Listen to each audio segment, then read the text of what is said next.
हाय everyone, very good morning. Madhya Pradesh daily current affair में हम बात करेंगे आज 9 और 10 मार्च की सभी महत्वपूर्ण खबरों के बारे में। आइए फटाफट देखते हैं। हमारा पहला क्वेश्चन है, ब्लड कलेक्शन ट्रांसपोर्टेशन वैन और वैक्सीन रेफ्रिजरेटर वैन का शुभारंभ किसके द्वारा किया गया है?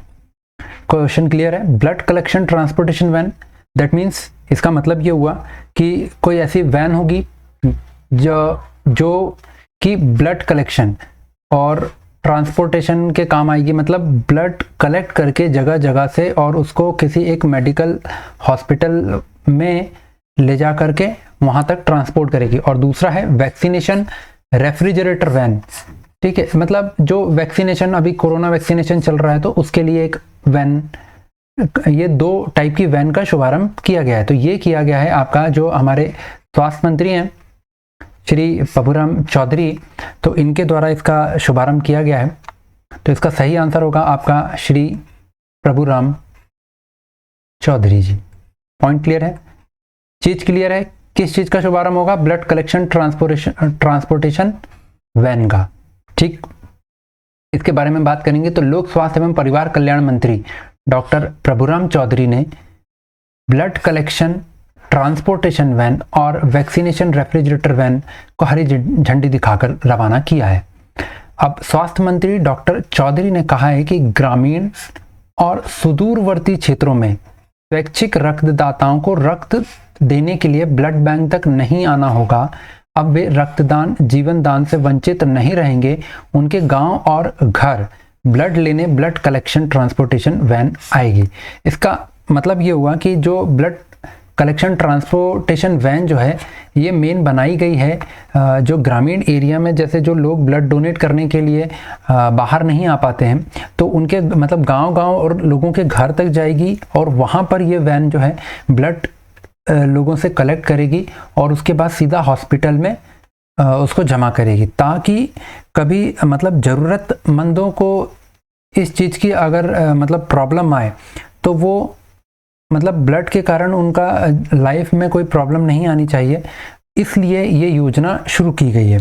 पॉइंट क्लियर है। इसमें बात करें तो यहाँ पर बताया गया है कि स्वास्थ्य मंत्री ने बताया है कि प्रथम चरण में आपका जो इसका पहला चरण है इस योजना का, इस वैन को शुरू करने का, उसके पहले चरण में 24 जिलों में इस तरीके की वैन जो है वो पहुँचाई जाएगी और उसके बाद बाकी के जिलों को भी कवर किया जाएगा। तो अभी शुरुआती दौर में कितने जिलों में ये वैन जा रही है आपकी? तो ये 24 जिलों में।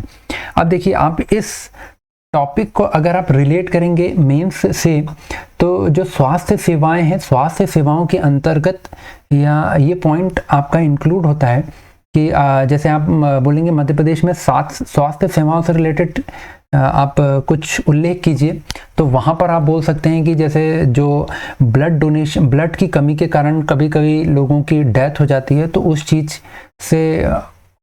चीज़ को कम करने के लिए ब्लड कलेक्शन ट्रांसपोर्टेशन वैन और वैक्सीन रेफ्रिजरेटर वैन का शुभारंभ मध्य प्रदेश में किया गया है। और इसका काम क्या है कि जो गांव के ग्रामीण लोग हैं जो ब्लड देने के लिए अपने गांव से बाहर नहीं आ पाते हैं, तो उनके गांव में एक वैन ऐसी जाएगी जो उन लोगों से ब्लड डोनेट जो करना चाहते हैं उनसे ब्लड कलेक्ट करके और फिर जिला अस्पताल या फिर और दूसरे मेडिकल जो हॉस्पिटल्स हैं वहाँ पर ब्लड को पहुँचाएगी। पॉइंट क्लियर है। फिर इसके जो मेन फायदे बताए गए हैं वो ये है कि जैसे प्रसव काल, मतलब महिलाओं का जो डिलीवरी टाइम होता है उसमें अत्यधिक रक्त स्त्राव होने से अनेकों जिंदगी संकट में आ जाती हैं। उस समय रक्त की जरूरत होती है और रक्त की उपलब्धता नहीं होने पर जिंदगी संकट में आ जाती है। तो ब्लड कलेक्शन ट्रांसपोर्टेशन वैन से रक्त कलेक्ट कर ब्लड बैंक तक लाया जाएगा और अस्पतालों में जरूरत पड़ने पर रक्त की कमी नहीं रहेगी। इससे गर्भवती महिलाओं, नवजात शिशु, थैलेसीमिया और sickle cell anaemia, cancer, trauma और एक्सीडेंट के मरीजों को निशुल्क और बिना रिप्लेसमेंट के रक्त प्रदान किया जा सकेगा। तो अब बात समझ रहे हैं आप, इसका मेन काम क्या है कि ब्लड बैंक में ब्लड जमा करना, कहाँ से? जो सुदूर सीमावर्ती क्षेत्र हैं या ग्रामीण क्षेत्र है जहाँ के लोग ब्लड डोनेट करने के लिए बाहर नहीं आ पाते हैं, वहाँ पर ये वैन जाएगी, उनसे ब्लड कलेक्ट करेगी और ब्लड बैंक में जमा करेगी, ताकि ज़रूरत पड़ने पर जिनको ज़रूरत है उनको ब्लड समय पर उपलब्ध हो सके और उनकी जान बच सके। यहाँ तक पॉइंट क्लियर है आपको सारे?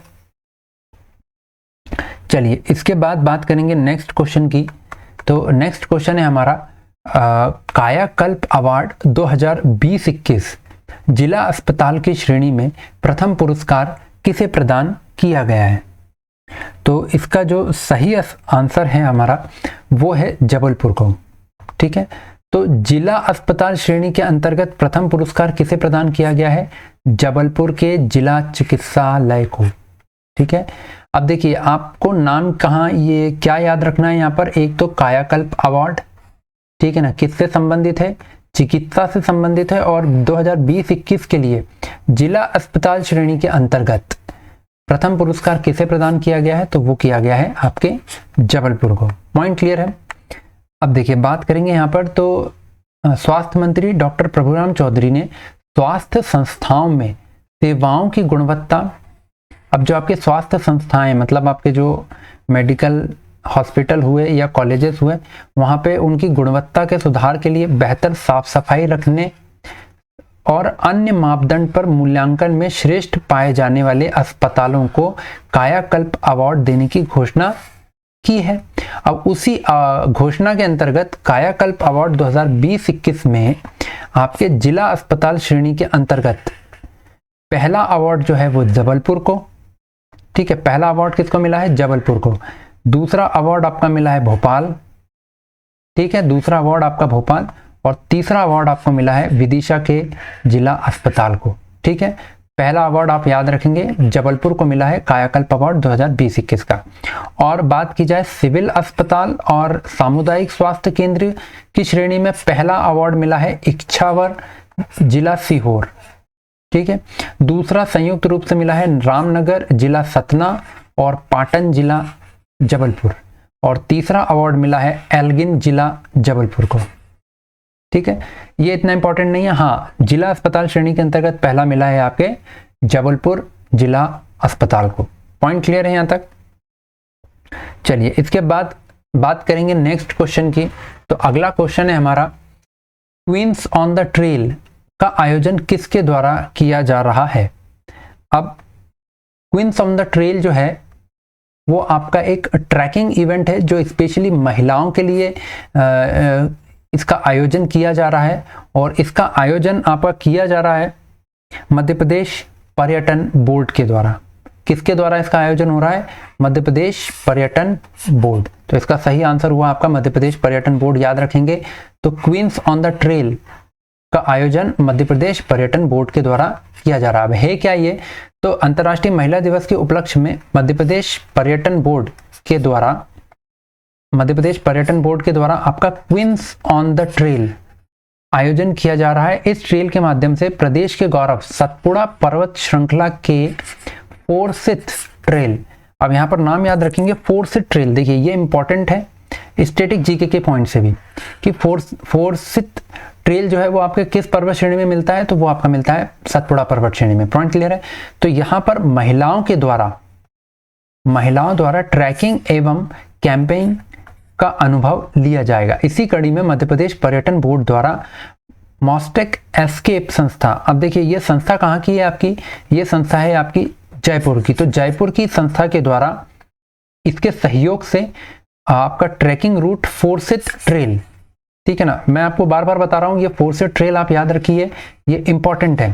ठीक है, स्टैटिक जीके के पॉइंट से, ठीक है ना। तो यहाँ पर ट्रैकिंग एवं कैंपिंग का आयोजन जो है वो 13 से 15 मार्च 2021 तक किया जाएगा। ठीक है, इसके बाद बात करेंगे तो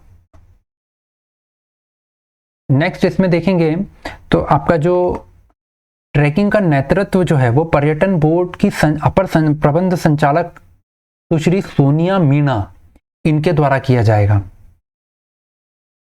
तो इसका नेतृत्व जो है वो किसके द्वारा किया जा रहा है?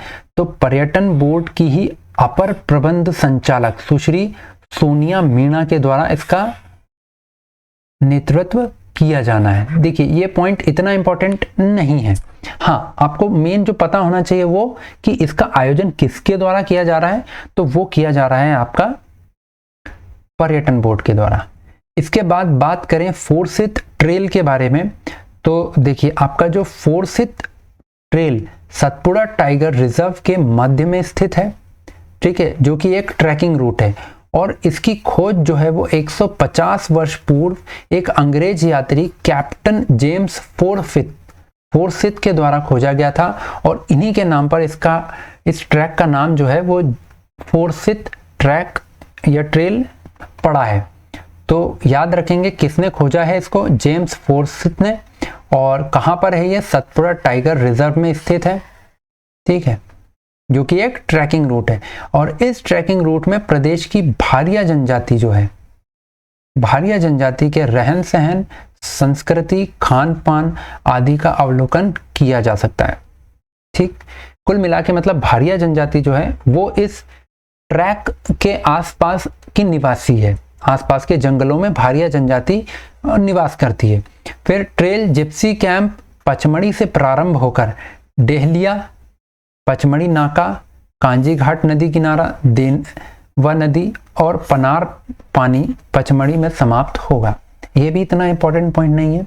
मेन जो इंपॉर्टेंट पॉइंट है, एक तो जेम्स फोर्सिथ के नाम से फोर्सिथ ट्रेल का नाम पड़ा है और ये है कहाँ, ये है आपका सतपुड़ा टाइगर रिजर्व में, जो कि एक ट्रैकिंग रूट है और पर्यटन बोर्ड के द्वारा महिलाओं के लिए स्पेशली 13 से 15 मार्च तक यहाँ पर ट्रैकिंग का आयोजन क्वींस ऑन द ट्रेल के नाम से किया जा रहा है। ठीक है, तो क्वींस ऑन द ट्रेल क्या हुआ, आपका एक ट्रैकिंग इवेंट हुआ जो कि महिलाओं के लिए पर्यटन बोर्ड के द्वारा आयोजित किया जा रहा है। यहाँ पॉइंट क्लियर है यहाँ तक। चलिए इसके बाद बात करेंगे हमारे अगले क्वेश्चन की। अगला क्वेश्चन है, आजादी का अमृत महोत्सव का आरंभ कब से किया जाएगा। ठीक है, तो इसका जो सही आंसर है उस पर बात कर लेते हैं। इसका सही आंसर है वो है आपका 15 अगस्त 2022। कब से किया जाना है, 15 अगस्त 2022 से आपका किसका आयोजन किया जाएगा, आज़ादी का अमृत महोत्सव। अब देखिए ये महोत्सव क्यों मन रहा है और क्या है इसके पीछे का लॉजिक। तो अभी जो है आज के दिन प्रधानमंत्री नरेंद्र मोदी ने आपकी आज़ादी के अमृत महोत्सव की आयोजन से संबंधित समिति की वीडियो कॉन्फ्रेंसिंग मीटिंग की है और उसकी अध्यक्षता की है। और उसी में केंद्रीय गृह मंत्री अमित शाह ने यह जानकारी दी है कि 15 अगस्त 2023 को जो है वो आज़ादी की 75वीं वर्षगांठ मनाई जाएगी। इसके 75 सप्ताह पहले, कितने सप्ताह पहले, 75 सप्ताह पहले 15 अगस्त 2022 को से अमृत महोत्सव, आज़ादी का अमृत महोत्सव आयोजन शुरू होगा और इसमें 75 विभिन्न स्थानों पर 75 आयोजन किए जाएंगे। ठीक है, तो आपको यहाँ पर जो मेन चीज़ याद रखनी है वो यही है कि आज़ादी का अमृत महोत्सव जो है उसका आयोजन कब से शुरू होगा, तो 15 अगस्त 2022 से। देखिए कंफ्यूज नहीं होंगे, 15 अगस्त 2023 को 75वीं वर्षगांठ मनाई जाएगी, लेकिन आज़ादी का अमृत महोत्सव जो है वो आपका कब से मनाया, मतलब उसकी शुरुआत कब हो जाएगी, तो 75 सप्ताह पहले 15 अगस्त 2022 को उसकी शुरुआत हो जाएगी। पॉइंट क्लियर है यहाँ तक। चलिए इसके बाद बात करते हैं कि अभी अंतर्राष्ट्रीय महिला दिवस पर मुख्यमंत्री शिवराज सिंह चौहान ने आपका अलग अलग घोषणाएं की हैं, कुछ घोषणाएं की हैं महिलाओं से संबंधित, तो उनके बारे में बात करेंगे। उससे पहले थोड़ा सा यहाँ पर बात कर लेते हैं कि अमृत महोत्सव जो है वो एक भारत श्रेष्ठ भारत, आत्मनिर्भर भारत, विश्व गुरु भारत और इसी तरह समृद्ध सांस्कृतिक विरासत और अनसंग हीरोज थीम पर गतिविधियों का आयोजन किया जाएगा। पॉइंट क्लियर है। तो इसके बाद बात करेंगे घोषणाओं की मुख्यमंत्री जी के। तो उन्होंने अंतर्राष्ट्रीय महिला दिवस पर विभिन्न घोषणाएं की हैं। उसमें पहली घोषणा की है उन्होंने कि सभी लाडली लक्ष्मी को देश विदेश में होने वाली उच्च शिक्षा का भार जो है वो राज्य शासन के द्वारा वहन किया जाएगा। मतलब अगर लड़की जो है लाडली लक्ष्मी जो है वो अगर उनका जो पढ़ाई का खर्चा होगा, उच्च शिक्षा का जो खर्चा होगा, वो पूरा राज्य शासन के द्वारा उठाया जाएगा। फिर इसके बाद नेक्स्ट है कि स्व सहायता समूह के खातों में हर साल 150 करोड़ रुपए डाले जाएंगे। ठीक है, स्व सहायता समूह को कितनी राशि दी जाएगी हर साल? 150 करोड़ रुपए की राशि। इसके बाद घोषणा की गई है कि महिला स्व सहायता समूह को 4% ब्याज दर दिया जाने वाला ऋण जो था वो अब 2% हो जाएगा उनकी ब्याज दर, और जो 2% बाकी की जो ब्याज दर है, शेष ब्याज दर जो है वो मध्य प्रदेश शासन के द्वारा वहन की जाएगी। ठीक है, तो ये याद रखेंगे 4% की जगह अब जो महिला स्व सहायता समूह है उनका ब्याज दर कितनी हो गई है? 2%। इसके बाद संविदा कर्मी महिलाओं को अब 180 दिन की प्रसूति अवकाश मिलेगा। ठीक है, तो संविदा कर्मियों को जो अब महिलाएं, संविदा कर्मी महिलाएं जो हैं उनको भी 180 दिन का प्रसूति अवकाश दिया जाएगा। अब देखिए, आप ये जितने भी मैं पॉइंट बता रहा हूँ, जो भी घोषणाएं हैं, ये सारे आपके महिला सशक्तिकरण से संबंधित अगर निबंध आता है तो वहां भी आप लिख सकते हैं, और अगर नॉर्मल क्वेश्चन आता है मेंस में तो वहां भी आप ये सारे पॉइंट्स को इंक्लूड कर सकते हैं। चलिए नेक्स्ट पॉइंट देखेंगे इसके बाद। तो नगरीय निकायों में कार्यरत अस्थायी महिला सफाई कर्मी, मतलब जो परमानेंट नहीं है, अस्थायी सफाई कर्मी जो हैं उनको सप्ताह में 1 दिन का अवकाश दिया जाएगा। इसके बाद नेक्स्ट पॉइंट है कि मध्य प्रदेश में 100 करोड़ की लागत से नारी सम्मान कोष बनाया जाएगा। ये थोड़ा सा इंपॉर्टेंट है कि नारी सम्मान कोष बनाया जाएगा। कितनी इनिशियल राशि से? 100 करोड़ रुपए की इनिशियल राशि से। इसके बाद नेक्स्ट पॉइंट है कि स्कूल ड्रेस बनाने के लिए, आपका स्कूल ड्रेस बनाने के लिए महिला स्व सहायता समूह की बहनें जो है वो काम करेंगी इसमें, स्कूल ड्रेस बनाने के लिए। इसके बाद बेटियों को ड्राइविंग का निःशुल्क प्रशिक्षण दिया जाएगा, मतलब जो लड़कियां हैं उनको ड्राइविंग सीखने के लिए निःशुल्क प्रशिक्षण का प्रावधान किया जाएगा। साथ ही भूमि स्वामित्व में पति के साथ पत्नी का भी नाम होगा, ये कंपलसरी होगा आपसे। ठीक है, कि पति के साथ पत्नी का भी नाम लिखा जाए। इसके साथ में प्रधानमंत्री आवास समेत जितनी भी योजनाओं के तहत मकान बनेंगे उनके दस्तावेज में महिला के नाम पर भी होंगे, और चाबी संयुक्त रूप से दी जाएगी, मतलब पति के साथ साथ पत्नी का नाम भी होगा और संयुक्त रूप से चाबी दी जाएगी। कुल मिला के महिलाओं को मतलब एक स्टेप आगे लेके आया जा रहा है, और पुरुषों के समान दर्जा दिया जाने की प्रावधान किया जा रहा है। ठीक है, इसके साथ ही महिलाओं के नाम पर नई संपत्ति खरीदने पर जो नामांतरण होता है, जो रजिस्ट्री होती है, उसमें 2% की छूट दी जाएगी। ये पॉइंट को थोड़ा सा इंपॉर्टेंट करेंगे। ठीक है, जहां भी डेटा है वो थोड़ा सा इंपॉर्टेंट हो जाता है। 2% की छूट रजिस्ट्री में कब? अगर नई संपत्ति खरीद रहे हैं आप महिला के नाम पर। ठीक है, इसके बाद ठेकेदारी करने पर महिलाओं का पंजीयन निःशुल्क होगा। अगर ठेकेदारी कर रही हैं महिलाएं तो उनका पंजीयन जो है वो निःशुल्क होगा। साथ ही गेहूं, फसल आदि की खरीद के काम में भी स्व सहायता समूह की महिलाएं काम करेंगी। इसके साथ में पंचायत स्तर पर होने वाले सर्वे में महिला स्व सहायता समूह की महिलाएं काम करेंगी। उसके अलावा सरकारी अस्पतालों में वुमेन हेल्प डेस्क बनाए जाएंगे।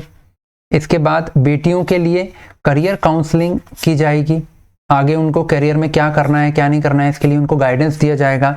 इसके बाद चिन्हित ITI में महिलाओं को गाड़ी चलाने का निःशुल्क प्रशिक्षण दिया जाएगा। साथ ही जिला स्तर पर शासकीय परिसर में कैंटीन चलाने का कार्य भी महिला स्व सहायता समूह ही करेंगी, शासकीय परिसर में। ठीक है ना, जो कैंटीन होते हैं जिला स्तर पर शासकीय परिसर में कैंटीन चलाने का काम भी कौन करेगा? आपकी महिला स्व सहायता समूह करेंगी। इसके बाद उज्जैन और सागर जिले में महिला स्वास्थ्य सेवा से संबंधित प्रशिक्षण के लिए स्किल लैब की स्थापना की जाएगी। अब देखिए ये पॉइंट आपका बहुत इंपॉर्टेंट है, एक उज्जैन में और दूसरा सागर जिले में क्या किया जाएगा? महिला स्वास्थ्य सेवा से संबंधित प्रशिक्षण के लिए स्किल लैब की स्थापना की जाएगी। महिला स्वास्थ्य सेवा से संबंधित प्रशिक्षण प्रदान करने के लिए स्किल लैब कहाँ खोली जाएगी? एक तो आपका उज्जैन में और दूसरी आपकी सागर में। ठीक है, इसके बाद बात करें तो प्रदेश में 1600 स्वास्थ्य केंद्रों को आधुनिक प्रसव केंद्रों के रूप में परिवर्तित किया जाएगा। और इसके बाद जिस गांव में 3 साल तक के बेटा बेटी का समान संख्या में जन्म होगा उस गांव के विकास के लिए 2 लाख रुपए की सहायता अलग से दी जाएगी। ठीक है, साथ ही प्रदेश में हर जिले में महिला थाने खोले जाएंगे। अब देखिए ये वाला जो पॉइंट है जहां पर बेटे बेटी समान संख्या में पैदा हो रहे हैं, ये कुल मिला के टारगेट किया गया है 2 लाख रुपए दे करके कि मतलब जो आपका लिंगानुपात है वो बढ़े और उसमें इम्प्रूवमेंट हो प्रदेश के अंदर। इसके लिए ये वाला पॉइंट आपका इंक्लूड किया गया है। ठीक है, इसके साथ ही आपका महिला थाने खोले जाएंगे हर जिले में। साथ ही अगले 3 सालों में प्रदेश में हर गांव में हर घर में नल जल होगा, मतलब नल से शुद्ध पानी, पीने योग्य पानी प्रदान किया जाएगा हर घर में। और कक्षा 9वीं 10वीं 11वीं के छात्रों को महिलाओं की इज्जत करने के संस्कार दिए जाएंगे। साथ ही मध्याह्न भोजन के लिए जो मिड डे मील होता है, तेल मसाले और आदि की खरीद जो है वो महिला स्व सहायता समूह से ही की जाएगी। साथ ही नशा मुक्ति अभियान में स्व सहायता समूह को शामिल किया जाएगा। नशा मुक्ति पंचायत को पुरस्कृत करने के लिए विकास के लिए अधिक धनराशि मिलेगी। साथ ही नशा मुक्ति कार्यक्रम में स्थानीय महिला स्व सहायता समूह और शौर्य दल आदि की भागीदारी होगी। पॉइंट क्लियर है? तो आज का सेशन यहीं खत्म करते हैं। इतने पॉइंट्स आपको याद रखने हैं जो कि अंतर्राष्ट्रीय महिला दिवस पर मुख्यमंत्री जी के द्वारा घोषणाएं की गई हैं। अब देखिए इसमें बहुत ज़्यादा पॉइंट कोई इंपॉर्टेंट नहीं है। हाँ, आप मेंस के हिसाब से आप देख रहे हैं तो यहाँ से आपको मदद मिलेगी कि महिला सशक्तिकरण के लिए आप क्या क्या पॉइंट इंक्लूड करना चाहते हैं। तो आप जैसे बात करेंगे तो मैंने जो एक इम्पॉर्टेंट यहाँ पर जो पॉइंट है वो आपका यही है कि उज्जैन और सागर में आपका जो है महिला स्वास्थ्य सेवा से संबंधित प्रशिक्षण के लिए स्किल लैब खोली जाएंगी। ये थोड़ा सा इंपॉर्टेंट पॉइंट हो जाता है। पॉइंट क्लियर है? चलिए आज का सेशन यहीं खत्म करेंगे। Thank you very much. आपको अगर वीडियो पसंद आ रहा है तो प्लीज़ लाइक शेयर और सब्सक्राइब जरूर कीजिए।